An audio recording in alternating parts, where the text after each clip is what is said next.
4h47, le 11 mai 1945. Le soldat John McKinney gisait dans sa tente près de la baie de Dingalan sur Luçon, ignorant qu'environ 100 soldats japonais rampaient à travers la jungle en direction de sa position. 24 ans, 2 ans et demi dans l'armée, fils de métayer de Géorgie avec une éducation de niveau CE2. En mai 1945, la campagne des Philippines avait déjà coûté aux États-Unis plus de 60 000 pertes. Les forces japonaises sur Luçon refusaient de se rendre. Elles lançaient des attaques nocturnes, des raids à l'aube, des charges suicidaires contre les périmètres américains. La compagnie A du 123e régiment d'infanterie, 33e division d'infanterie, avait établi un avant-poste près de la baie de Dingalan, dans la province de Tayabas. La position gardait une route de ravitaillement cruciale. 3 Américains servaient une mitrailleuse légère sur le périmètre. McKinney venait de terminer un long tour de garde à cette mitrailleuse. Il fit quelques pas jusqu'à sa tente, s'allongea avec son fusil M, un à côté de lui. La jungle était silencieuse. Les Japonais savaient que cet avant-poste existait. Ils l'observaient depuis des jours, comptant les Américains, chronométrant les rotations de garde, planifiant leur assaut. La force d'attaque se déplaça dans l'obscurité. Plus de 100 soldats venus des restes d'unités japonaises combattant encore sur Luçon. Ils portaient des fusils, des grenades, des mortiers de tranchées et des sabres. Leur objectif était simple, submerger la position américaine, tuer tout le monde, capturer les fournitures. L'avant-garde se glissa devant le poste de garde extérieur sans être détecté. Le sergent Fukutaro Mori menait l'élément avancé. Ses ordres étaient d'éliminer les premiers Américains en silence. Pas de coups de feu, sabres et baïonnettes seulement. Au moment où la force principale attaquerait, le périmètre serait déjà compromis. Mori atteignit la tente de McKinney. Il entendait l'Américain respirer à l'intérieur. Un coup rapide mettrait fin à la vie de cet homme avant qu'il ne puisse donner l'alarme. McKinney avait grandi en chassant dans les bois de Géorgie. Son père était métayer dans le comté de Screven. La famille n'avait rien. John apprit à tirer avant d'apprendre à lire. À 12 ans, il pouvait toucher un écureuil à 45 mètres avec un fusil 22. Il piégeait des lapins, chassait le cerf. La pêche et la chasse mettèrent de la nourriture sur la table familiale quand les récoltes étaient mauvaises. Il s'engagea à Fort McPherson en novembre 1942. L'armée découvrit qu'il savait à peine lire ou écrire. Ils découvrirent aussi qu'il était l'un des meilleurs tireurs qu'ils aient jamais vus. Ses scores de qualification étaient exceptionnels. Les sergents instructeurs remarquèrent qu'il se déplaçait dans les bois différemment des autres soldats. Plus silencieux, plus attentif. Il avait passé toute sa vie dans des environnements où une seule erreur signifiait avoir faim. La 33e division d'infanterie partit pour le Pacifique en 1943. McKinney combattit en Nouvelle-Guinée, survécut à la jungle, survécut aux Japonais, survécut au paludisme et à la dysenterie et à tout ce que le théâtre pacifique lança contre les soldats américains. En mai 1945, c'était un vétéran, silencieux, discret, faisait son devoir, ne se plaignait jamais. Ses compagnons savaient 2 choses sur John McKinney. C'était le meilleur tireur de la compagnie et il dormait avec son fusil. Ce fusil allait lui sauver la vie. Le sergent Mori ouvrit le rabat de la tente à 4h51. Le sabre s'abattit en un slash diagonal visant le cou de McKinney. Dans l'obscurité, Mori mal évalua la distance. La lame atteignit McKinney sur le côté de la tête à la place. Elle sectionna une partie de son oreille droite. Le sang gicla sur la toile de la tente. Les yeux de McKinney s'ouvrirent sur une douleur cuisante et la silhouette d'un homme debout au-dessus de lui, un sabre levé. Il avait moins d'1 seconde pour réagir. Mori ramenait déjà la lame pour un second coup. Celui-ci ne le manquerait pas. La main de McKinney trouva son fusil dans l'obscurité. Il ne visa pas. Il ne pensa pas. 24 ans d'instinct de survie prirent le dessus. Il balança le M1 comme une massue. La crosse du fusil frappa Mori sous le menton avec assez de force pour briser de l'os. Le sergent japonais tituba. McKinney balança à nouveau. Le second coup écrasa le crâne de Mori. Dehors, McKinney pouvait les entendre. Des pas, des douzaines de pas se déplaçant rapidement dans le camp.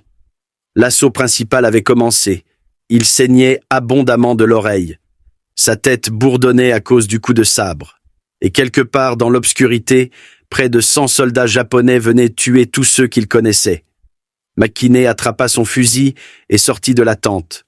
Ce qu'il vit lui glaça le sang. La position de la mitrailleuse était à 27 mètres de sa tente. 3 Américains l'avaient servi quand il était allé se reposer. Maintenant, il pouvait voir des flashs de bouche dans l'obscurité, des cris, le crépitement distinctif des fusils Arisaka se mêlant au rapport plus lourd des M1 Garand. Les soldats japonais déferlaient à travers le périmètre depuis le nord-est. Ils avançaient par vagues. La première vague avait déjà atteint l'emplacement de la mitrailleuse. McKinney pouvait voir des formes lutter dans l'obscurité autour de l'embrasure. Son esprit analysa la situation tactique en quelques secondes. La mitrailleuse était la clé de toute la position. Elle couvrait l'approche principale du camp américain. Si les Japonais la capturaient et la retournaient, ils pourraient balayer tout le périmètre de leur tir. Chaque Américain de la compagnie A mourrait. McKinney courut vers la mitrailleuse. Les 2 soldats qu'il avait remplacés à la mitrailleuse se battaient pour leur vie. Le soldat James Hendricks avait reçu un coup de baïonnette à l'épaule dans les premières secondes de l'attaque. Le 3e homme, voyant Hendricks tomber, prit une décision. Il attrapa son camarade blessé et le traîna vers l'arrière du périmètre. C'était la bonne décision.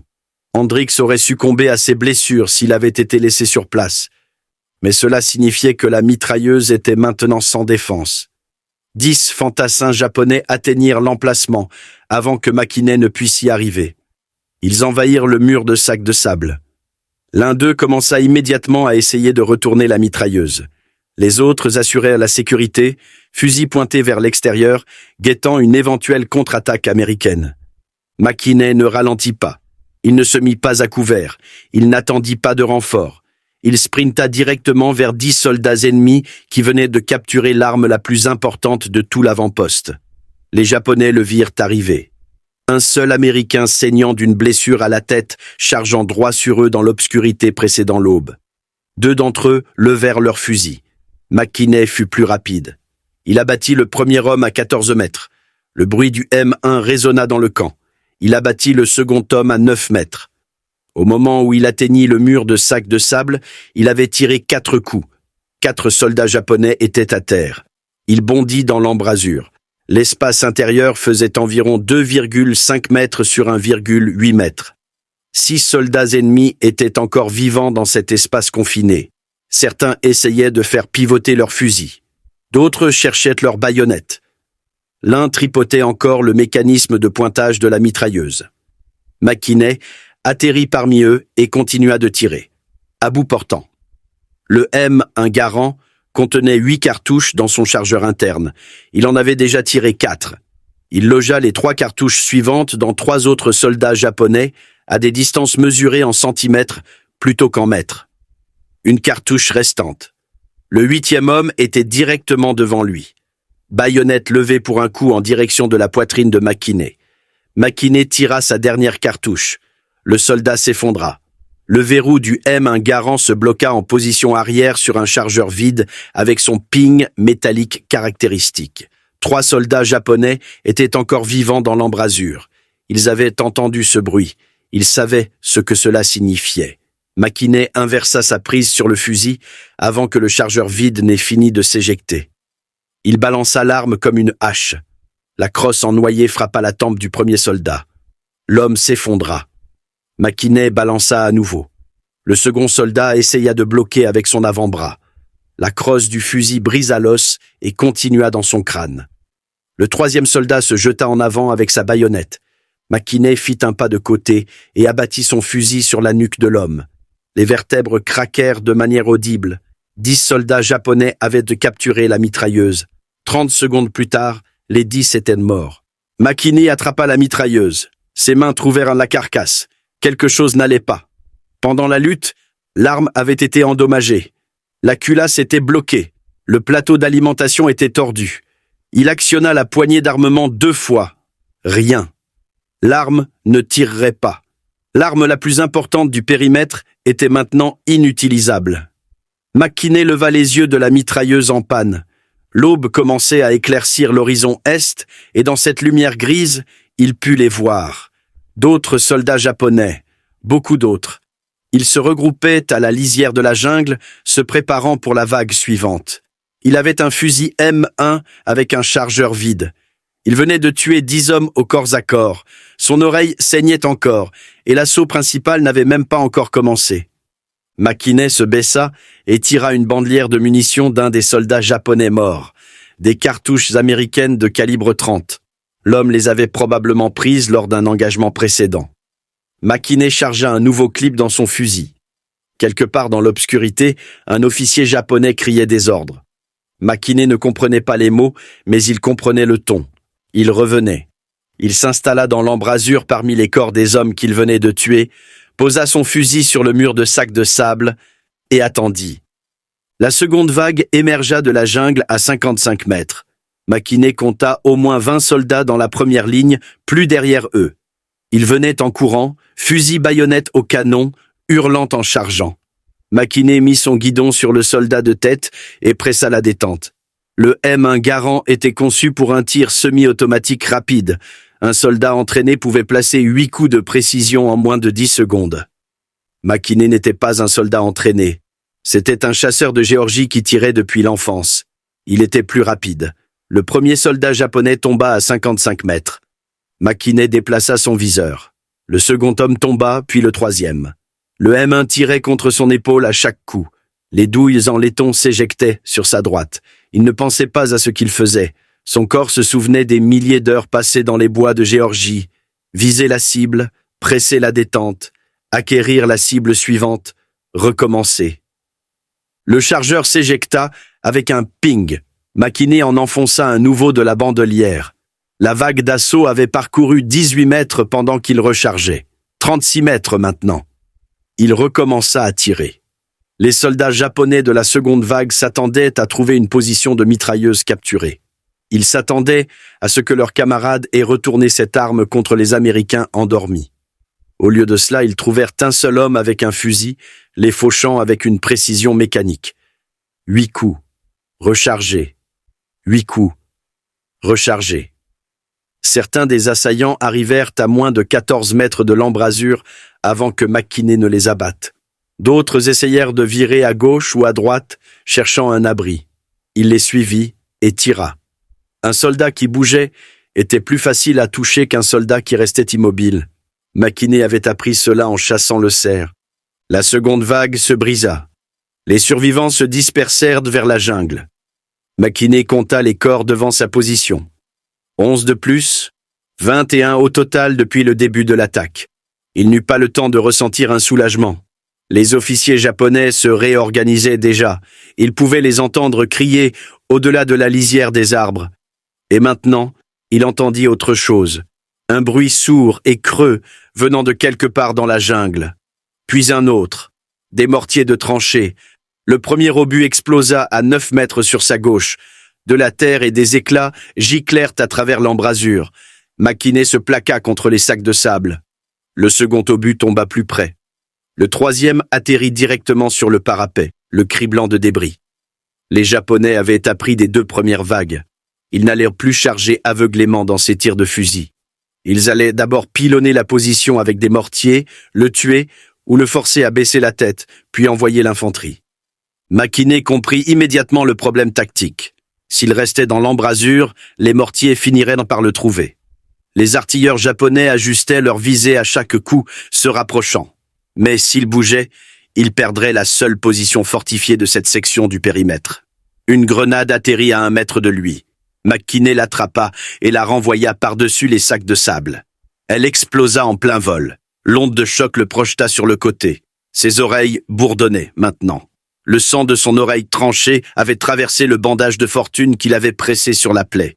Un autre obus de mortier frappa les sacs de sable directement. Le mur s'effondra partiellement. McKinney était maintenant à moitié exposé à la jungle. Il prit sa décision. Rester signifiait la mort. Il attrapa 2 bandelières de munitions sur les soldats morts autour de lui, les passa sur son épaule et courut. Les Japonais le virent bouger. Des tirs de fusil crépitèrent depuis la lisière des arbres. Des balles sifflèrent près de sa tête.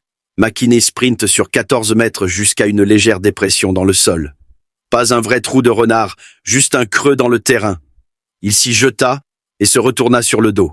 Des balles soulevaient la terre à quelques centimètres de son visage. Il rampa jusqu'au bord de la dépression. Trouva une position de tir. L'infanterie japonaise se remettait en mouvement. Il pensait qu'il fuyait. Il pensait qu'il battait en retraite. 2 sections émergèrent de la jungle au pas rapide, fusil prêt, se dirigeant vers l'embrasure abandonnée. McKinney les laissa arriver à 27 mètres. Puis il ouvrit le feu. Les assaillants s'étaient regroupés en traversant le terrain découvert. Une erreur. Le premier coup de McKinney abattit le guide. Son second toucha le soldat directement derrière. Le groupe se dispersa, mais il n'y avait pas de couverture entre la jungle et la nouvelle position de McKinney. Il les cueillit alors qu'il courait. 8 coups, rechargés. Les survivants atteignirent l'embrasure et ne trouvèrent que des corps, leurs camarades de la première vague. Ils s'attendaient à y trouver l'Américain. Au lieu de cela, ils le trouvèrent en train de tirer sur eux depuis un angle complètement différent. 3 autres tombèrent avant qu'ils ne puissent localiser sa flamme de bouche. McKinney changea de position à nouveau. Il se déplaça de 9 mètres sur sa droite pendant que les Japonais essayaient de se réorganiser. Trouva une autre dépression, commença à tirer depuis le nouvel endroit. Il faisait ce qu'il avait fait dans les bois de Géorgie. Ne jamais rester au même endroit. Ne jamais laisser ta cible prédire d'où viendra le prochain coup. Un cerf qui entend un coup de feu se fige. Un cerf qui en entend 2 provenant d'endroits différents court en rond. Les Japonais couraient en rond. La lumière de l'aube se répandait dans le ciel. McKinney se battait depuis 18 minutes. Ses munitions s'épuisaient, son oreille saignait encore.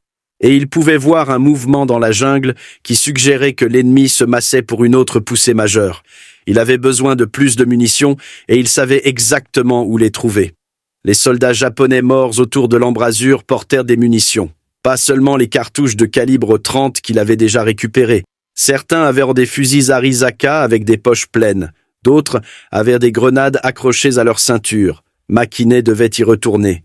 Il attendit une accalmie dans les tirs de mortier, compta jusqu'à 3, puis sprint à travers le terrain découvert vers l'embrasure.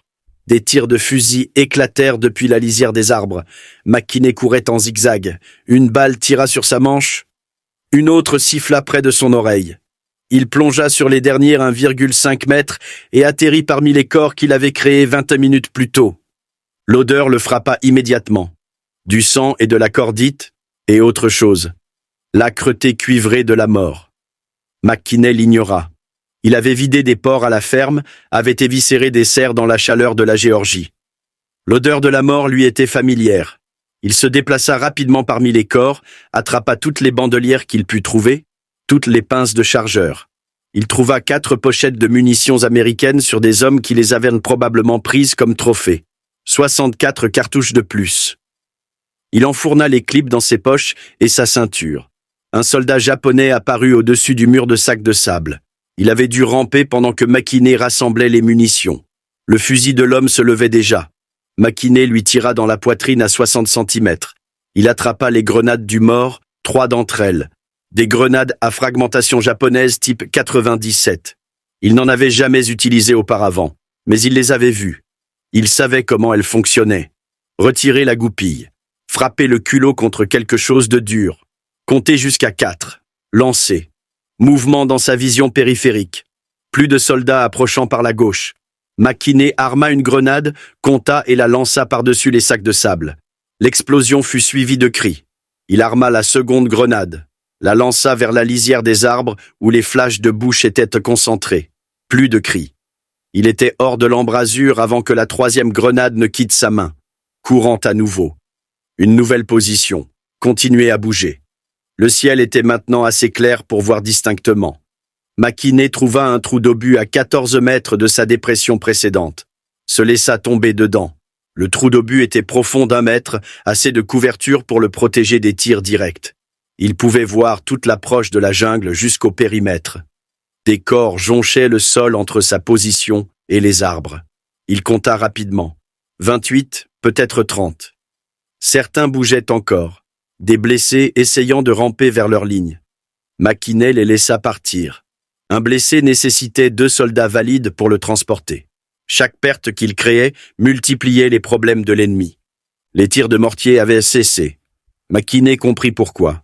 Les Japonais avaient perdu le contact visuel avec lui. Leurs équipes de mortiers ne pouvaient pas ajuster leurs tirs sur une cible qu'ils ne voyaient pas.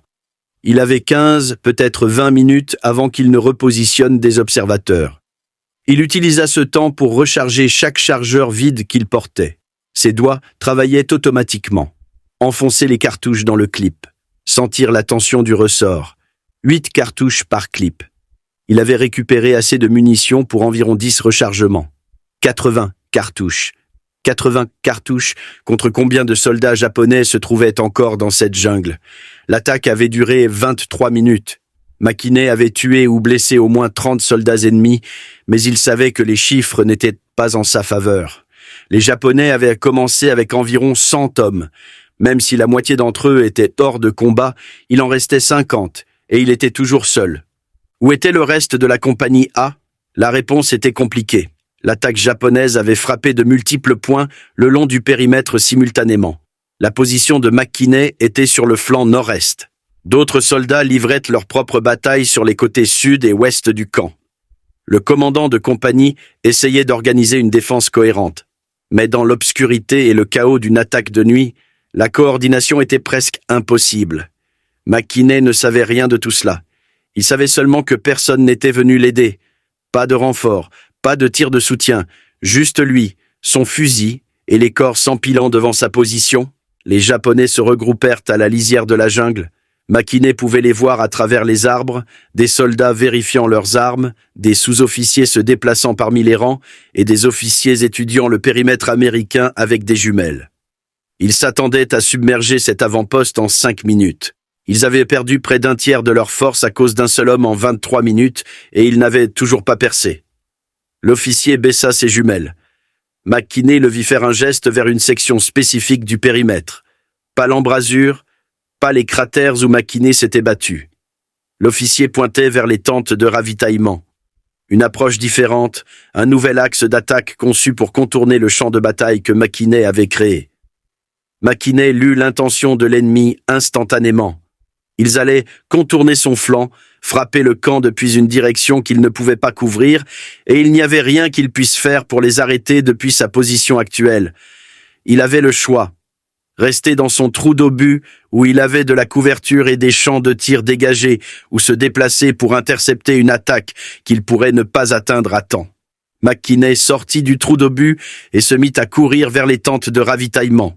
Les tentes de ravitaillement étaient à 36 mètres de son trou d'obus. McKinney parcourut la distance en 8 secondes. Il se jeta derrière une pile de caisses de munitions juste au moment où les premiers soldats japonais émergeaient de la jungle sur l'approche sud. Il ne s'attendait pas à ce qu'ils soient là. L'élément de tête se composait de 12 soldats se déplaçant en colonne tactique. Ils se dirigeaient vers la brèche entre deux tentes. Une fois à travers cette brèche, ils seraient à l'intérieur du périmètre américain avec des tirs dégagés sur les soldats combattant sur d'autres sections de la ligne. McKinney ouvrit le feu de derrière les caisses. Les 3 premiers hommes de la colonne tombèrent avant que les autres ne puissent réagir. Les 4e et 5e essayèrent de riposter, mais ne purent le localiser dans les ombres entre les tentes. McKinney les abattit tous les 2. Les 7 restants se dispersèrent. Certains coururent vers la jungle. D'autres plongèrent à couvert derrière des rondins tombés et des dépressions peu profondes. McKinney suivit ceux qui s'étaient mis à terre. Ils étaient cloués au sol, incapables d'avancer, incapables de battre en retraite sans s'exposer. Il déplaça son viseur vers la lisière des arbres. Plus de soldats émergeaient. Le commandant japonais avait engagé sa réserve dans cette attaque de flanc. 20 hommes de plus, peut-être 25. Ils virent leurs camarades cloués au sol et hésitèrent à la lisière de la jungle. Cette hésitation leur coûta cher. McKinney tira dans le groupe de soldats rassemblés. 8 coups. Rechargés. 8 coups. Des corps tombèrent parmi les arbres. Les survivants se replièrent dans une couverture plus dense. 26 minutes après le début de l'attaque, McKinney avait maintenant tué ou blessé au moins 35 soldats ennemis. Les Japonais avaient essayé 3 approches différentes. Assaut frontal sur la mitrailleuse. Bombardement de mortiers suivi d'infanterie. Manœuvre de flanc vers la zone de ravitaillement. Toutes les 3 avaient échoué. Le commandant japonais faisait face à un problème qu'il n'avait jamais rencontré. Ces renseignements indiquaient que cet avant-poste était défendu par une petite force américaine avec des armes lourdes limitées. La doctrine standard préconisait des attaques de nuit écrasantes contre de telles positions. La vitesse et le nombre compenseraient tous les avantages défensifs. Mais un homme avait tout perturbé. Le commandant ne savait pas que c'était un seul homme. Ses soldats rapportaient des tirs nourris provenant de multiples positions. Ils avaient vu des flashs de bouche depuis l'embrasure, puis depuis une dépression 27 mètres plus loin, puis depuis derrière les caisses de ravitaillement. Il semblait que les Américains avaient établi des champs de tir croisés avec plusieurs fusiliers se soutenant mutuellement. Cette évaluation était erronée, mais elle façonna les tactiques japonaises pour la phase suivante de la bataille. Les équipes de mortiers se repositionnèrent au sud-ouest. Elles commencèrent à faire tomber des obus sur la zone de ravitaillement. McKinney entendit les premiers impacts et se déplaça immédiatement. Il avait appris que les positions statiques attiraient les tirs de mortier. Le mouvement signifiait la survie. Il courut vers le nord le long de l'intérieur du périmètre, trouva un trou de renard qui avait été abandonné quand son occupant était allé renforcer la défense sud. Se laissa tomber dedans. Le trou était plus profond que ses positions précédentes, 1,2 mètre de profondeur avec une banquette de tir qui lui permettait de voir par-dessus le rebord. L'infanterie japonaise attaqua à nouveau, cette fois depuis 2 directions simultanément. Un groupe par le sud, un autre par l'approche nord-est d'origine. Ils essayèrent de diviser ses tirs, de le forcer à choisir quelle attaque engager. McKinney engagea les deux. Il tira 4 coups sur le groupe sud, abattit 2 hommes, fit pivoter son fusil vers le nord-est, tira 4 coups sur ce groupe, abattit 2 autres. Le M1 fit ping, à vide. Il rechargea en moins de 3 secondes, tira à nouveau sur le groupe sud. L'attaque cala. Aucun groupe ne pouvait avancer face aux tirs de fusil meurtriers, mais aucun groupe ne battit en retraite non plus. Ils se mirent à terre et commencèrent à riposter. Des balles sifflèrent au-dessus de la tête de McKinney. Des projectiles frappèrent la terre autour du trou de renard. Il était maintenant sous le feu de 2 directions. Ses munitions s'épuisaient. Et les Japonais apprenaient.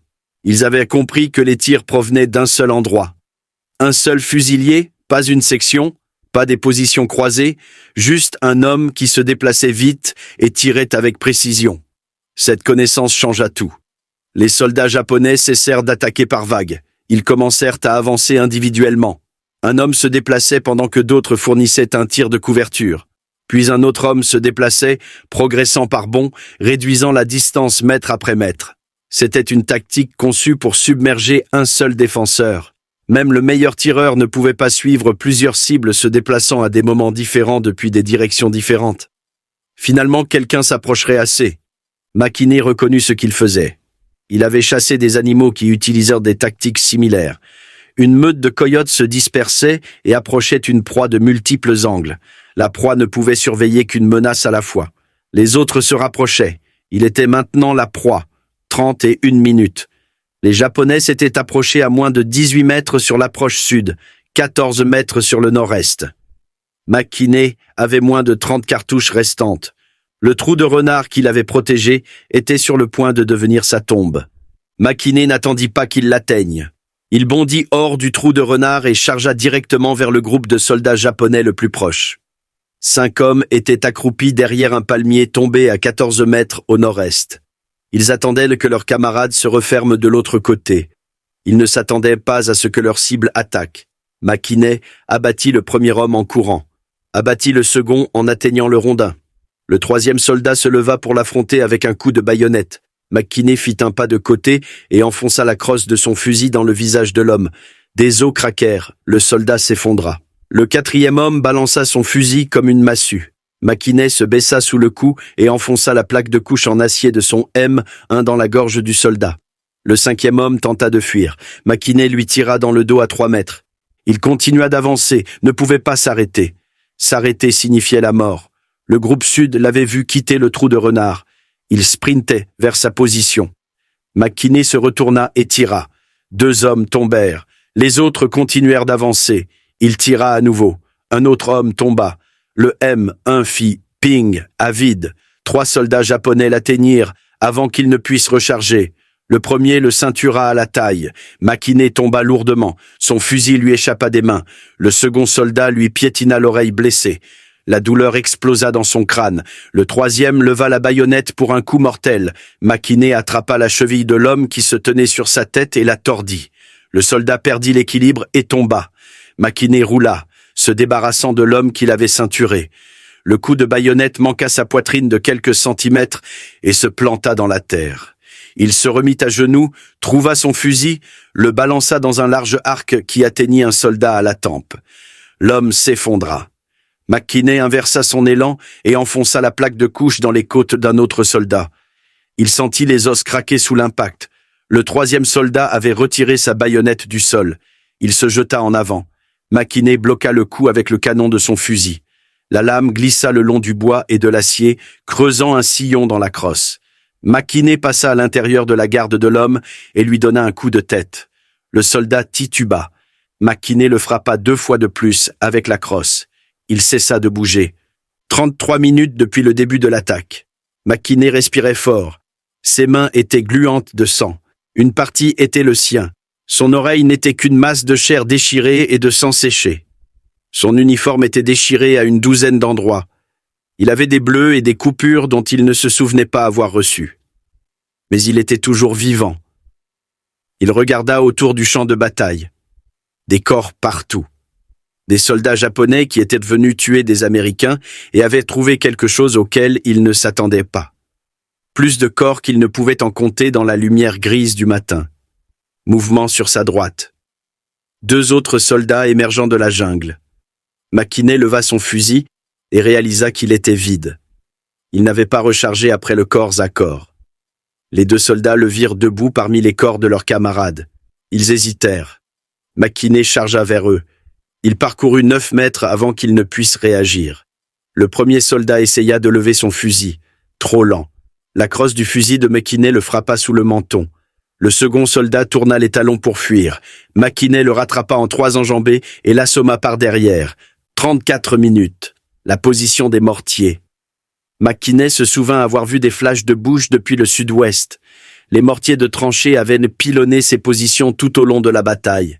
Éliminer ses équipages éliminerait la menace des tirs indirects. Il trouva un fusil chargé parmi les morts. Un M1 avec un chargeur plein. Le ramassa, laissa tomber son arme endommagée, commença à se diriger vers la position des mortiers. Les servants des mortiers le virent arriver. 2 hommes. Ils ajustaient leurs armes pour une autre mission de tir. Maintenant, ils s'efforçaient de se défendre. L'un attrapa un fusil. L'autre tenta d'armer une grenade. Mackiné les abattit tous les 2 à 41 mètres. 35 minutes. Il se tenait dans la lumière du matin, scrutant la jungle à la recherche d'autres cibles. Sa poitrine se soulevait. Sa vision se brouillait à cause de l'épuisement et de la perte de sang. Chaque muscle de son corps hurlait pour du repos. La jungle était silencieuse, plus de soldats émergeant des arbres, plus d'obus de mortier, plus de tirs de fusil depuis des positions cachées, juste les gémissements des blessés et le bourdonnement des mouches déjà rassemblées sur les morts. Mackiné retourna vers le périmètre américain. Il était à mi-chemin quand il vit des formes se diriger vers lui.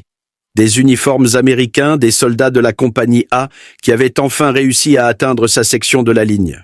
Ils s'arrêtèrent en le voyant couvert de sang, portant un fusil qui n'était pas le sien, entouré de corps. Mackiné baissa son arme. Les renforts regardèrent le carnage autour de lui, la position de mitrailleuse détruite, les cadavres éparpillés s'étendant de la jungle au périmètre. 36 minutes après que le sergent Fukutaro Mori eut tailladé sa tente, le soldat John Mackiné était toujours debout, toujours vivant, toujours en plein contrôle de la zone. La bataille était terminée, mais personne ne comprenait encore ce qui s'était réellement passé. Les soldats qui atteignirent Mackiné ce matin-là étaient de la 2e section. Ils s'étaient battus sur le bord ouest du périmètre quand l'attaque japonaise avait frappé. Il leur fallut 36 minutes pour atteindre la position de Mackiné. Ce qu'ils trouvèrent défiait l'entendement. Des corps gisaient éparpillés sur une zone d'environ 90 mètres de long sur 55 mètres de large. Des soldats japonais affalés sur des sacs de sable, recroquevillés dans des trous d'obus, étendus parmi les caisses de ravitaillement, empilés les uns sur les autres près de l'emplacement de la mitrailleuse endommagée. Le sergent de section ordonna un comptage. Ces hommes parcoururent le champ de bataille, vérifiant les corps, marquant les positions. Le comptage prit 20 minutes. Quand ils eurent fini, le sergent ne crut pas le nombre. Il ordonna de recompter. 38 soldats japonais morts gisaient dans le voisinage immédiat de la position de la mitrailleuse. 2 autres corps furent trouvés près de l'emplacement des mortiers, 41 mètres plus loin. 40 morts confirmés dans un espace qu'un seul homme avait défendu pendant 36 minutes. Le sergent trouva McKinney assis sur une caisse de munitions. Le soldat pressait un bandage imbibé de sang contre ce qui restait de son oreille droite. Son uniforme était déchiré et taché. La crosse de son fusil était fêlée à cause des impacts répétés contre des crânes humains. Il ressemblait à un homme qui avait traversé l'enfer. Le sergent demanda ce qui s'était passé. McKinney fit un bref récit. La tente, le sabre, la mitrailleuse, les vagues d'assaillants. Il parla par phrases courtes. Pas d'embellissement, pas de drame, juste des faits. Le sergent ne le crut pas. Aucun soldat seul ne pouvait tuer 40 hommes en 36 minutes. C'était impossible. Il devait y avoir eu d'autres défenseurs, d'autres fusiliers soutenant la position de McKinney. Le soldat était confus à cause de la perte de sang et du stress du combat. Mais les autres soldats de la compagnie A étaient comptabilisés. Les 2 hommes qui avaient servi la mitrailleuse avec McKinney à l'origine avaient été évacués vers l'arrière avec leurs blessures. Tous les autres s'étaient battus sur différentes sections du périmètre. Les preuves balistiques soutenaient le récit de McKinney. Des douilles de M1 usagées jonchèrent le sol exactement aux positions qu'il décrivait. La trajectoire des blessures sur les corps japonais correspondait aux angles de tir depuis ces positions. Un homme, 40 morts, 36 minutes.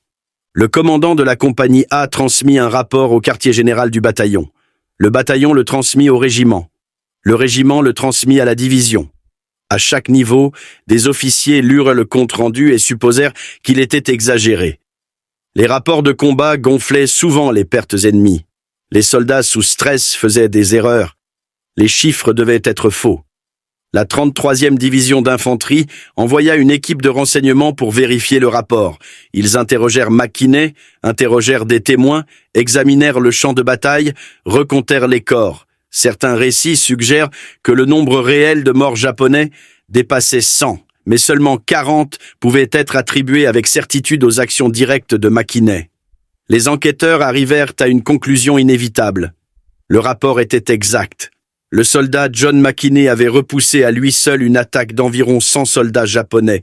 Il en avait tué 40. Il avait sauvé sa compagnie d'une annihilation potentielle. La recommandation pour la Medal of Honor fut transmise en juin 1945. La Medal of Honor est la plus haute décoration militaire décernée par le gouvernement des États-Unis. Moins de 3500 ont été décernés depuis la guerre de sécession.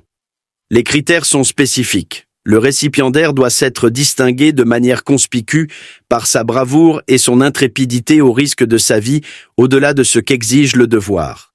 Les actions de McKinney dépassaient ces critères par toute mesure raisonnable. La recommandation suivit les circuits. Les examinateurs du département de la guerre étudièrent les preuves. Ils trouvèrent la même chose que les enquêteurs de la division. L'histoire était vraie. Chaque détail était étayé par des témoignages et des preuves matérielles. Le 23 janvier 1946, le soldat John McKinney se tenait à la Maison-Blanche. Le président Harry Truman lui remit la Medal of Honor autour du cou.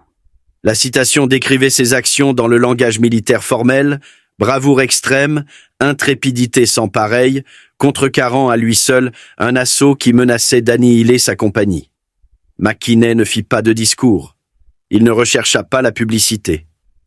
Quand les journalistes lui posèrent des questions sur la bataille, il donna les mêmes brèves réponses qu'il avait données au sergent ce matin-là sur Luçon.